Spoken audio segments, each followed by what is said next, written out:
Bonjour. Moi, j'ai décidé de vous parler des centres pour personnes âgées, en fait, des annonces qui présentent ces centres-là à la télé. Malheureusement, j'ai pas réussi à trouver l'annonce en question sur Internet, mais je suis sûre que vous savez de quoi je parle. Donc, ces centres-là sont représentatifs de la société postmoderne parce que, premièrement, ils représentent un culte de la jeunesse. Deuxièmement, on y retrouve vraiment, on valorise la valeur du confort. Et troisièmement, ça valorise beaucoup l'indépendance et l'autonomie des habitants de ces centres-là.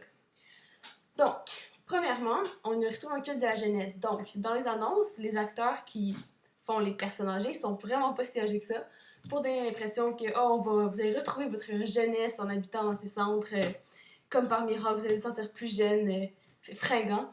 Et aussi, on trouve dans ces centres-là la voix hors champ dans les annonces qui vantent oh oui, on a des salles de billard, on a un bar, on a des lounges avec une belle petite musique lounge qui joue pendant ce temps-là. Donc, des activités qu'on associe habituellement à la jeunesse sont offertes à ces personnes âgées.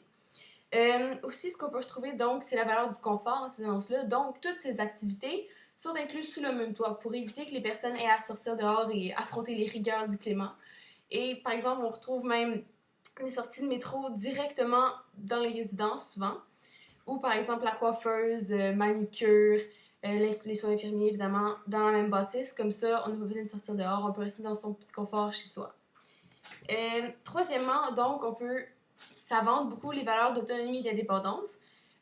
Au lieu de se ramasser en centre avec des horaires fixes, c'est exactement qu'est-ce qu'on doit faire tout le temps, on a chacun sa chambre, chacun son horaire, on fait ce qu'on veut quand on veut. Donc, on a l'impression justement d'une plus grande liberté que si on se ramassait par exemple en CHSLD. Et c'est un peu comme ça qu'on continue à vivre chez soi, donc c'est pour les gens plutôt autonomes.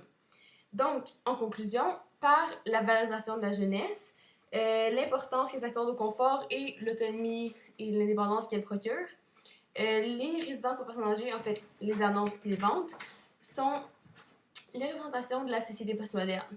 Donc, si même les personnes âgées qui ont vécu toute leur vie pratiquement dans un contexte traditionnel, si même ces personnes-là sont touchées par un concept comme la société postmoderne, jusqu'où ça va aller? Regarde le clip.